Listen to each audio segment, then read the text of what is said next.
move on to the consent agenda items. I move to approve the agenda. Okay. I second. All those in favor?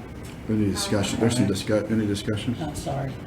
I got one question about See, I was trying to avoid that. contract that came out this afternoon. But we have to approve the agenda first. Oh, I thought we were That's- consent. But I then we go to apologize. the consent agenda. Yeah, Sorry. sorry, it was my fault. Yeah. I approve. All those in favor? Aye. All those opposed? Okay. Now we're gonna go to consent agenda items, and Can we just pull that one out, Scott? and have You want a it pulled discussion out? about it? Because I need to pull I- that out to vote on it separately anyway. Sure, can we pull out the T. T, please? I just have one quick question about the deaf education contract and the Columbia Interpreting Services. I don't think we need to pull it out, I just have a question. Can I ask that now? Sure can. So I noticed too that we also have, like, that we oftentimes hire either an interpreter or something. So how is this different from having someone on staff? So sometimes if we have a parent need, like a Okay. parent's gonna come in, sometimes we need to provide that, if we have a meeting where we need to facilitate, Okay. and we just provide that interpreting. Sometimes it may be as an as needed basis, so it's just an extra layer of Okay. supports that we're able to provide. Got it, okay, that helps me, thank you. I did have a question for Frank about the change orders on, it looked like we had multiple change orders on some of the construction. And I was just wondering if you might give us a little explanation about why Sure. so many of those Any came particular through. one or all of them? Well, I mean, it looked like most of the paving projects had change orders. So I just Okay. wonder if we knew why that was. Yeah, definitely. When they get into the paving, what they do is they take that top 4-inch layer off, and that's mainly what we bid, unless we have other areas that we know are bad. Then they call it a full depth scope, where they take out the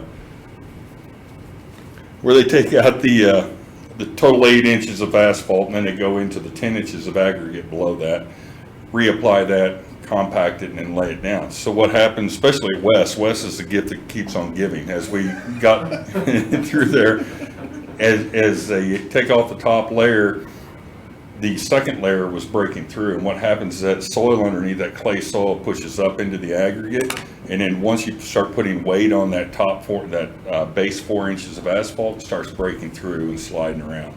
And then when they do that, they go in there and then we reassess it. There's no way to assess that really until you get into it, and so that's why there's these change orders that go. First one was 3,114 square feet back towards the playground a little bit, and then this second one was 2,356 square feet that was right there at the kitchen door going back towards the playground. And then we didn't notice that until the very end. And if you look, they've got all the parking lot already asphalted and most of the playground area of the parent pickup line. It's just that center section there that they had to do. Dix Road was HVAC equipment, Thorpe Gordon. Again, the change order for Thorpe Gordon was nothing more than doing the whole parking lot, the upper and lower parking lot. So we added some additional, Right, we were already building that parking lot behind the wrestling building and doing that, and while doing that, let's just do it all, and got a price from them. While they had the equipment already there, it's just much cheaper to have them go ahead and take that top 4 inches off and then redo it. Now, again, same thing, we had about 2,500 square feet of complete removal down below the playground. As you come off the drive off the playground right there at that corner where the parents used to make that left-hand turn, that area is all being taken all the way down to ground, new aggregate 4-inch. But, so we knew that area was bad. Now, there may be more once they get into it, but we're hoping not. It all looks pretty good from there. okay. And then the tennis court itself, the old tennis court, when they got into that, there is a 24-inch pipe that runs down underground. At one end, it's 17 feet underground. At the other end, it was more like 7 feet. So 24-inch pipe, and it was metal, and it was completely rusted out. The bottom foot of it was just rusted out, and water was running under it and was undermining. Now, as we do the other two parking lots, eventually down the road, we'll have to do the same thing, and we'll know that going into it now. But we'll have to take that pipe out and put new pipe in. So that's what that is for, is that new pipe and then trenching new rock going into it. Okay. All right, just Thank you. curious, yeah. Yeah, thanks. no problem. Happy to explain. Any more discussion? I move to approve the consent agenda items without item T. One second.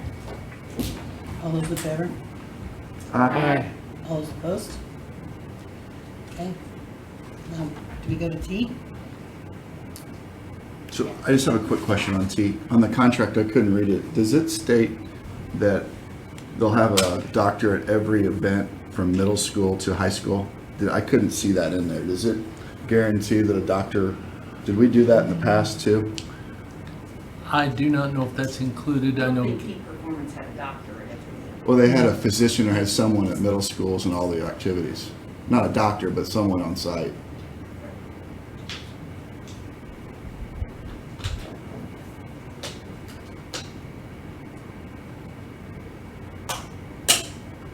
Yeah, I mean, there wasn't anything that specifically addressed them having a staff member in attendance at the events, was there, I mean, that I saw, a requirement. Shouldn't that be required in the contract, that we have someone at all activities, sports activities from middle school to high school? Just in case? Is Right. Peak the one that has done that in the past? I mean, I didn't know. Yes, they Yes. did. Yes. yes. They Okay. do that. And B is the only one that really touches on it, which is, it has adequate equipment and personnel to do the work properly and expeditiously. It doesn't state what you're asking. I don't know that answer. We can find that out. I just think it's an important item. Yeah. Yeah, I mean, if that's something we've had in the past, I would think we'd want to continue it. Yeah. And not Jason, lose that. Shelby, do either one of you know if they're currently, that's a part of the agreement right now with Peak right now? I don't. I do not know that either. Jason, do you by chance know? Okay. We can see if we can find that Can we out. find Gary out? and Aaron are neither one here this evening. Could one of you ask, and if we possibly, Sorry, it was late this afternoon. No. I would have called earlier Good. today and asked. it's good. Can we table that and Yeah. then come back to that? Sure. here? Yeah, I just want to cover us. You did. Did you send something? Okay. Thank you. Yep. We can table that agenda item and then come back to that, All right, please. we will table that agenda item. So we're ready to move on then for approval of minutes from the special meeting of June 5th and June 9th. So moved. Second? All those in favor? Aye. Those opposed? Okay. And now approval of transfer of funds. No, we don't Well, need to do that. No. Yeah, these are It's our our consent. consent agenda Okay. item minus item T, if we could ask for approval of the consent. And I We already believe did that- that. So we pulled it out. We did Okay, that. so We those already are- did Go to so we don't need to go, so we can go on to Superintendent report. our Yes. reports and communications. Yeah. Okay. Want to just touch on, welcome everyone here this evening. We plan on communicating out this Wednesday with some of our reentry plans, as we shared last month with our plans for our schools to be open with some remote options. And so we're going to be working through possible scenarios, whether wearing masks, whether no masks. DESE recommends all secondary students and all staff wear masks when social distancing cannot be ensured, so we need to work through that. Providing remote options, working through our health departments, CDC, our government recommendations, MSBA has considerations for us to consider, as well as DESE.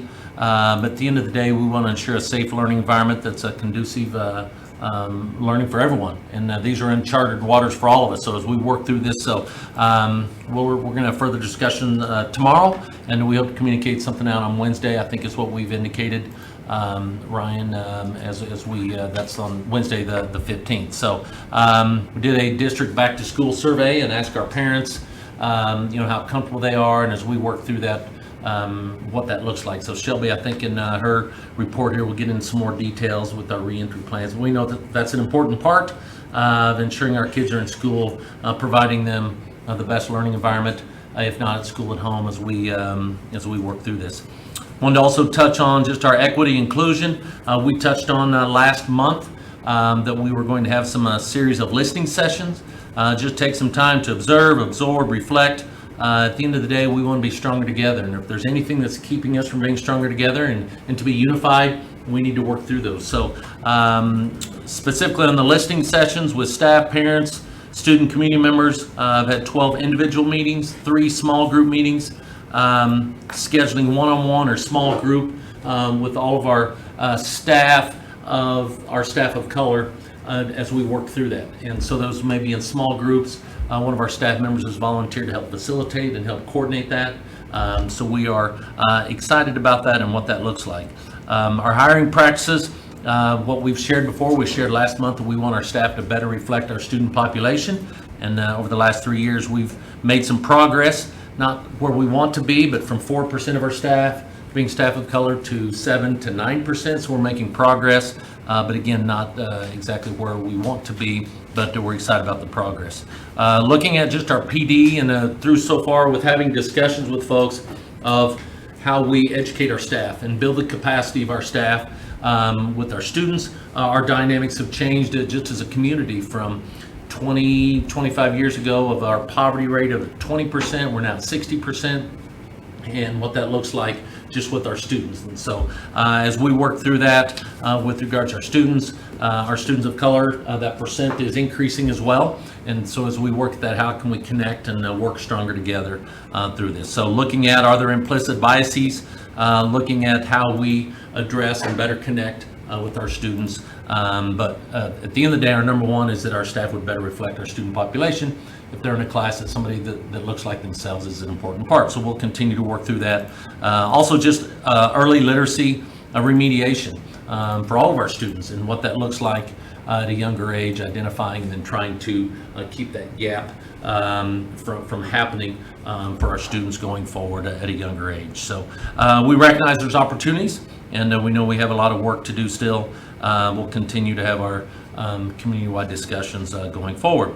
Our high school at JC's graduation celebration is Friday, the 31st here of July. We had shared last month that we had asked our families, and they said they wanted to extend the dates, and if at all possible, they'd like to have it normal with all of them in one setting with unlimited guests. So we are excited about that. JC, Frank, our facilities, they're working through how we can accommodate folks and try to ensure social distancing as best we can at Jeff City High School. So that is on Friday, the 31st of July, with Saturday the next day as a weather makeup, but hopefully we will not have to worry about that. Last thing is our opening session is scheduled for August 21st, and we will do that as conditions allow with our staff. That's always kind of a highlight starting the year, and we're excited about that, but as conditions allow, and we're working through possible scenarios of what that might look like to ensure a safe environment for our staff as we kick off the school year. So that's all I have at this time. So any questions about any? Yes. I have a couple. Yes. On the reentry plan for Wednesday, that announcement, are we gonna have like an initial communication that'll go out to teachers and administrators in buildings prior to just the whole community? Yes. knowing? Yes. Okay, so the teachers will know first. They will. And Ryan, do you have that timeline set? I know we've talked about that. What does that look like on Wednesday? We have shared the plan with building administrators already to have them help vet just the contents of it. And so they have given us their feedback. We are sending an initial message to staff tomorrow afternoon, letting them know that the plan is coming and some of the key areas and priorities of the plan. We will send the plan to our staff as much time before families receive it, probably an hour or so, and then we'll send the full plan to families shortly thereafter. So the staff will know the key components of the plan, some of the thought process behind it, some of the employee considerations, and then they will get the full plan before families get it. I think we need to be really, I don't even know the right word, but you know, the last meeting that we had, we announced that we plan to be in seats, which we're all really, really excited about. But our teachers, our very own teachers, had to read about it in the newspaper. So I think that we need to make sure that we're pulling everybody in and kind of cluing them in on things before we let everybody know. I mean, we're excited.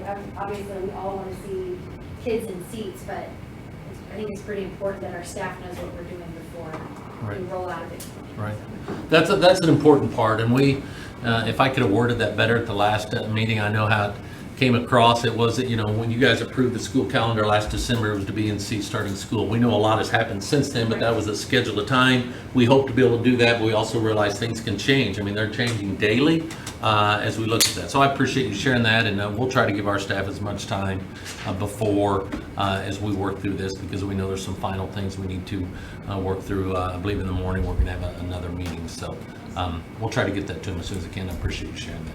And then on graduation, do we know, Yes. are they going, I'm sure Lord, you're getting some of the same questions, are they going to be able to walk across the stage, get a diploma? Do we know what Yes, that there looks was like a Q&A that went out, or FAQ that went out Monday, yet? Got it. and it addressed that they I would, didn't catch that, thank you. I think the only difference was some of the special awards, they would be recognized in their seats instead of coming up Cool, to thank kind of you. take time down. So I have a question about our equity council, and I didn't know, Shelby, are you going to retain, oversight on that? I didn't know, since we've had some changes, since the equity council has had a chance to meet, and I was just wondering kind of what our plan was, and if we have a firm target on re-engaging the equity council in light of the fact that, we haven't been able to meet And recently. those are some of the things that Larry and I have talked about on what that structure might look like, as well as engaging some resources and training for us as an equity council and expanding the equity council. And then those focus groups that we have, how can we expand and get more people involved? Because a lot of people have expressed interest in being part of that. So we're working on that structure and what that might look like. Okay, Yeah. I would just, I'd like to strongly encourage us to kind of get that reactivated, because, I know, of course, we've all, everything's been put on hold, understandably, but I think, especially in light of recent developments and so forth. And So with recent the things. inclusivity conference this August, that we sent that out for the entire equity council and some others to be Right. a part of that. So we're hoping from that, we can also use that to help us with our structure and getting our focus for this school year. Okay, all right. Thanks. Brad? Could we get a list of who is on the equity council Sure. Sure. Absolutely.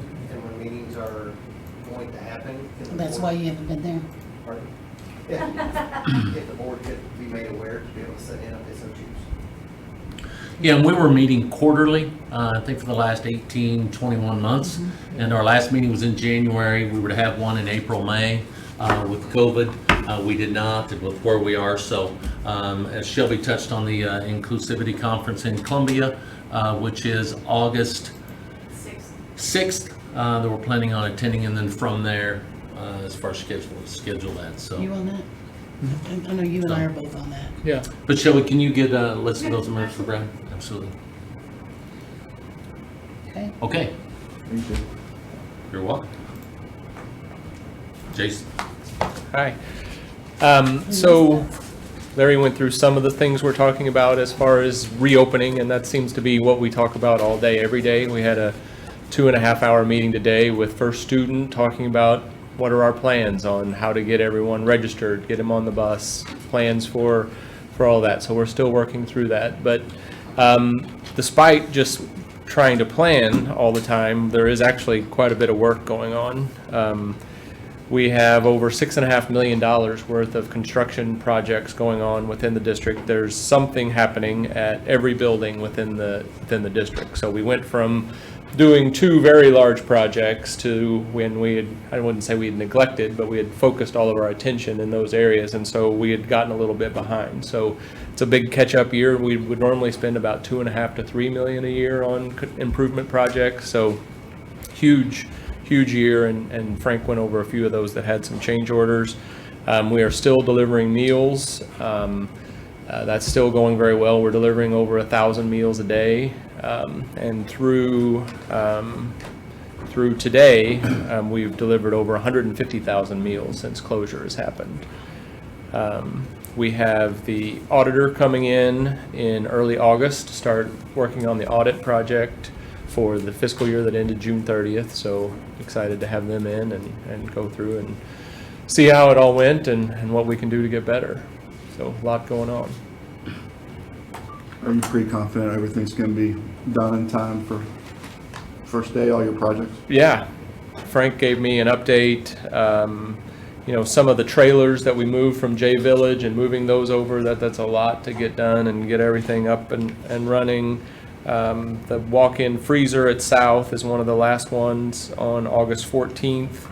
The exterior facade at East is also August 14th. So the Thorpe parking lot, that's a really big job, and I just drove by it today. There's still a long way to go, but they're saying it's going to be done by August 14th. And I think, Frank, would you say the bleachers at TJ, LC? That would be Lewis and Clark, ones that we may not have by the time it's.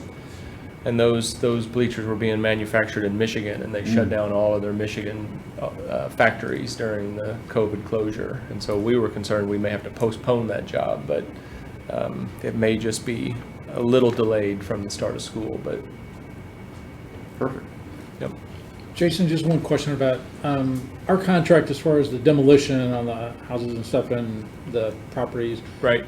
Does that, are they also going to be doing, is that same contractor going to be doing tree removal and, or is that somebody else that's coming in to do that? And do No. we know anything about the timeline for that? That does include tree removal and just scraping land, making it all level, or Okay. as level as possible. But yeah, it is all tree removal. All right. I just wondered if we knew. Timeline would be, should be right around the 1st of August, and then it should be done. So it was July 31st was the deadline in the original contract, and we've added a couple to the scope. We've change ordered a couple other houses in, so, but they are on schedule and should be Okay. done around that time. Because I noticed, I mean, it looks like we've got most of the buildings down, but Yeah. there's still, it still looks pretty rough, It does, with those, Right. all the trees and debris that still has to be cleaned up, so. right. All right, thanks. Thank you. Anybody else? Thanks, Jason. Thank you, Jason. I do have an answer for T if you wanted an answer on that. Sure. ATC contract. Run back there now. It does cover all home games, playoff games, and away football games for the varsity from our high school. And they'll have somebody on site the whole time.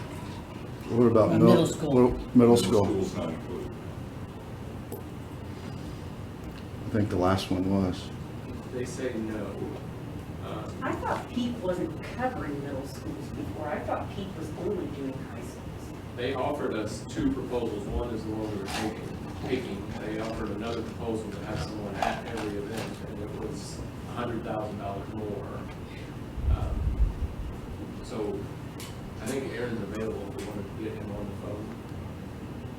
If he says it wasn't before, then it wasn't before. I was just asking the question, so we're, Yep. Just so we got apples to apples. So it's the same service that we had before. What he would say. perfect. And I make a motion to, can I do that now?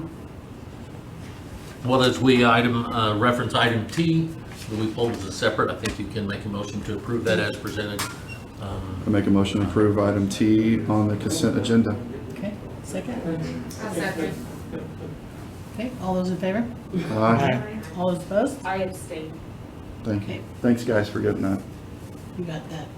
All right. Dr. Barbara. Good evening. I would like to tell all of you how excited I am to step into this role and to serve the students and staff of our school district. And I think the most important thing that I want to highlight throughout this school year is being committed to showcasing the great things that happen in our district and the people that work tirelessly day in and day out to serve our students, and for all the amazing things that our staff do that sometimes go unnoticed. And I think for us to continue to build upon those best practices and those people that have a good place of purpose in making learning opportunities great for students, that I think that we're going to keep our focus on that this year. So pandemic and all, we are going to make great things happen this year. I'd like to highlight summer school this year. Obviously, our enrollment numbers were down from where they were last year, but we fully expected that to happen. We had 2,100 roughly students enrolled in summer school, 801 elementary students, 402 middle school students, and 903 secondary students. 1,869 students were enrolled in launch. And so that was middle elementary, middle, and high school credit attainment, those that were taking classes to get credit. And then we had roughly 260 that were in E2020, which was for credit recovery, and for our ESY, which is extended school year for our students with special needs.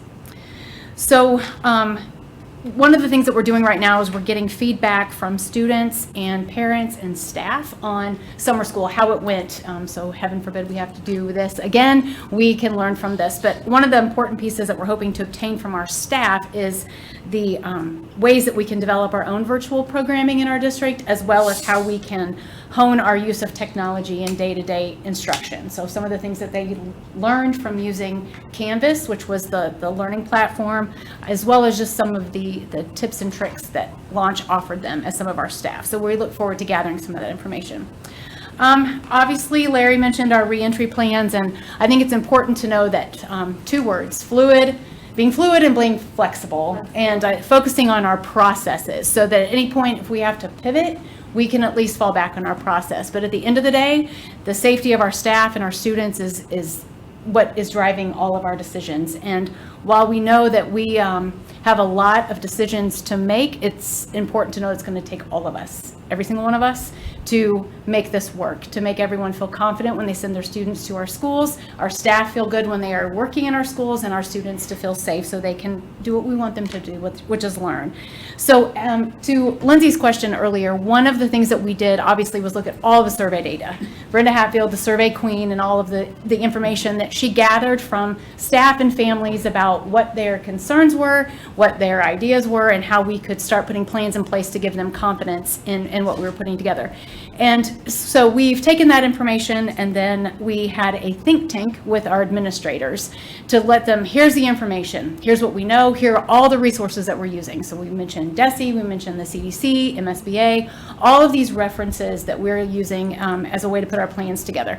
And so we started there. What do you need from a district level? From all of our buildings need to have these expectations put in place, and then they can execute them in their buildings. So that's the approach that we took with building principals, to work through scenarios, work through expectations, so then they can take, once we have those district expectations outlined, they can go back to their buildings, because we know every building is going to be different. There's different needs, there's different surface area, square footage, all of those pieces, and they can work through and putting plans together that they can confidently execute. So that's our plan. From a district level, and as we work through these pieces, and we will certainly keep you informed, is we're putting multiple layers of protection in place. So when we can't do something, here's some alternatives that we have to make sure that we have something in place in every corner of our buildings to make sure we have protection for our staff and students. So again, I think the most important thing is to remember that it's going to take everybody. And while, there's a lot of opinions and things that we should do, at the end of the day, I think if we all come from the same place of purpose to make people feel safe and have confidence in how we are executing our plans, then that's where we're coming from. So fluid and flexible, just remember those 2 words. New teacher training will be the week of August 10th, and we are having that. It's been at Dix Road in the past. We are going to Capital City, and right now we have 79 new hires in certified positions. So last year we had about 120. So when you look at our retention, it's getting better. So that's a good thing. And then also the week of the 17th is when our staff return to our buildings, and right now we're finalizing all of those plans on what that looks like. In terms of PD and getting staff back and all of those pieces. As Larry mentioned, we also are looking at cultural competencies and how we can embed those throughout the school year and get some things in place so that we can reach our students, so we're able to teach our students. So, Shelby, on those Yes. plans, you said the individual building principals are responsible for kind of developing their plans. What's the timeline on those being ready and, checked off by you or whoever? We haven't quite gotten to the exact timeline. Right now, we're working on getting the plans to them, and then obviously seeing how it changes. But I think Gary and Lori were working with principals so they would give them a plan within a couple of weeks of getting it to the staff. Because they want staff to have a good opportunity to dissect it and figure out what is this going to look like for lunch or at recess or in our classrooms. And Right. so I don't have a definitive date on when they were supposed to get those plans, but there was a discussion about oversight of what those plans might look like. Okay. Other questions? I have a question, and this might be, just tell me if we're gonna talk about it later, but we had talked about, or we asked for the athletics chart plan. Am I speaking a foreign language? You guys remember us talking about that? Activity, yeah, the activities. Is that something Right. that's coming? 'Cause We are discussing with personnel, but if there's an overview with the Got 3D coaching and just the alignment piece there, Shelby, if you want to touch on that. I think Yes, would be our good. activities department is 3D coaching, which is a philosophy of coaching. The head coaches are going through a training on Wednesday as our activity directors. And so with that, it gives just objective criteria on what the expectations are for our activities programs, what kind of character that we want to promote, and just gives them a framework to work from, to have consistency in all of our athletics and our activities. Awesome, thank you. It's awesome. Yeah. Is that new? Is this our Yes, first yes, year? this is our first year. So after they get through this training on Wednesday, then they'll have some information to share with all of you on what that looks like and what their plans are moving forward. Anybody else? Anybody else? Shelby, this can lead right into, I Yes. believe, our next agenda item. Yep. Yes, you all New received business on your curriculum? jump drives with all of the hundreds of pages of curriculum. I think if you looked at the magnitude of those documents, the amount of work that has gone into develop and revise curriculum is huge. And there have been a lot of dedicated staff members as well as our curriculum coordinators that have worked very, very hard to make sure that we have a viable curriculum for many of our classes. So the document that is up there, basically that's just at a high level on some of the courses that are revised as well as some of the secondary courses that are new. And those are new because there was variation in classes based on who was teaching the classes. So they felt it was important to get some consistency because at the end of the day, we want to make sure that regardless of the teacher, regardless of the building, there's consistency in what you are learning and what you are exposed to. So if you, for our whole curriculum process, they follow what they call the RCD model. So it focuses on taking our standards that we have to make sure our students are learning, as well as adding rigor and relevance pieces and having assessments to make sure when we put these standards in place, do we have measures to show that our students are actually learning those standards?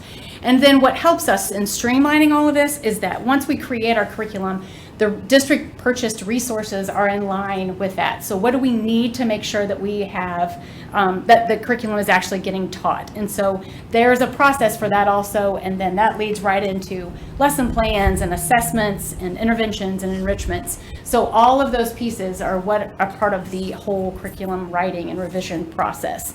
So it streamlines it, so when we have different buildings, everybody's following the same curriculum, it's housed in the same place, so people have access to it. And so that's just kind of like at a high level on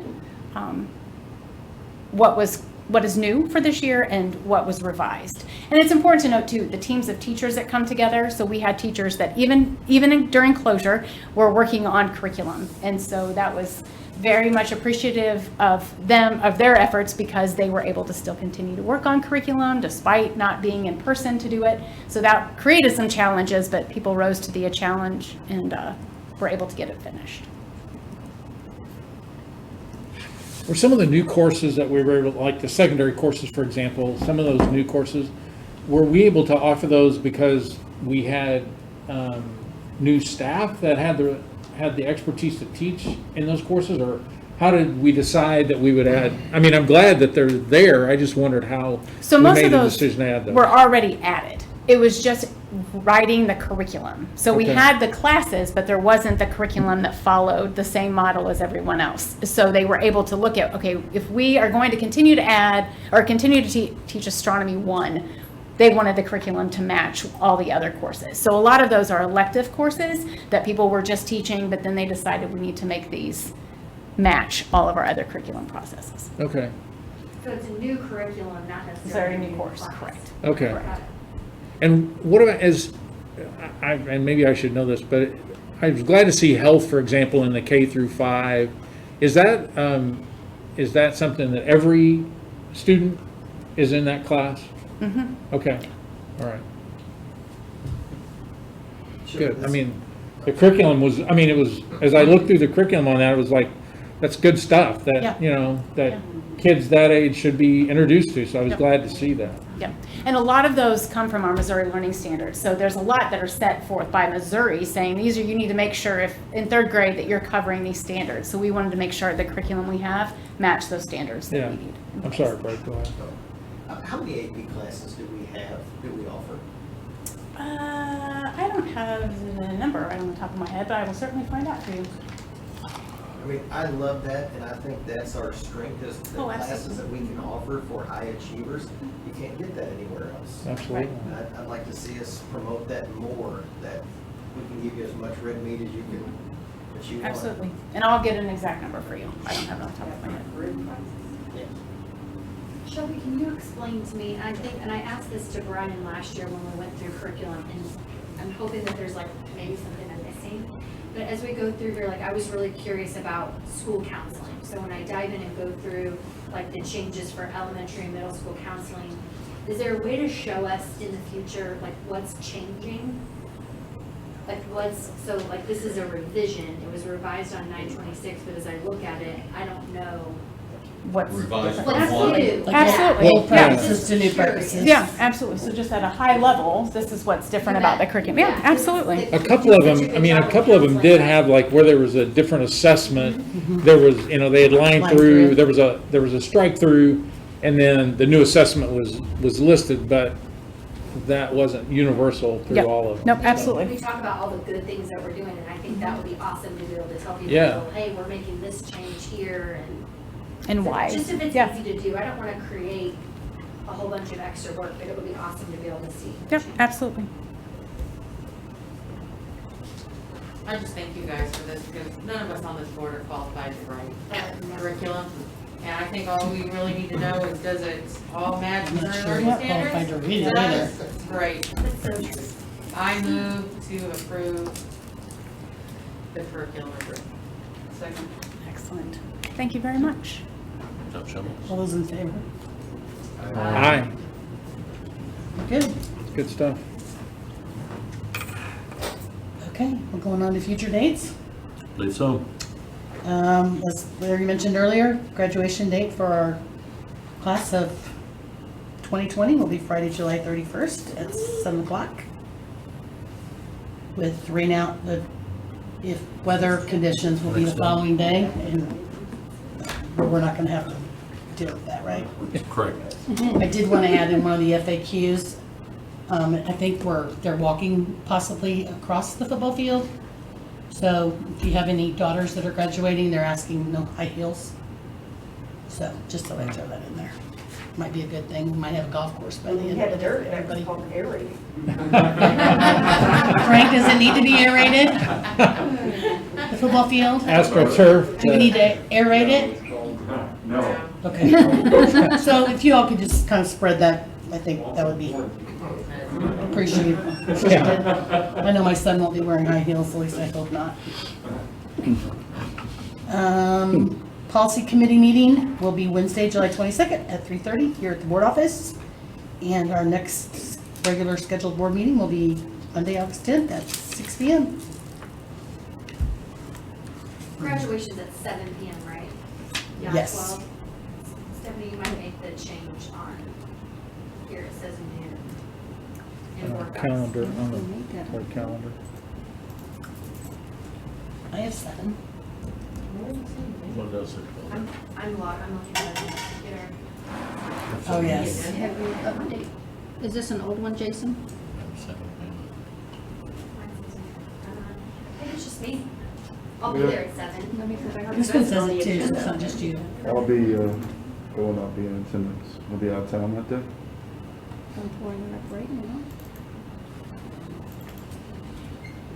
And I guess we're ready to turn it over to Lindsay. Believe so. Mine says 7 p.m. on it. Motion to suspend open to enter into the closed meeting by roll call vote pursuant to chapter 610.021 of the statutes of Missouri, sections 1 leasing, promoting 13 individually and 14 records which are protected from disclosure by law. So in favor? Go. Brad Bates, Yes. Ken Enlow, Yes. Scott Hovis, Yes. Johnson, Lindsey Rowden, Yes. Lori Massman. Yes.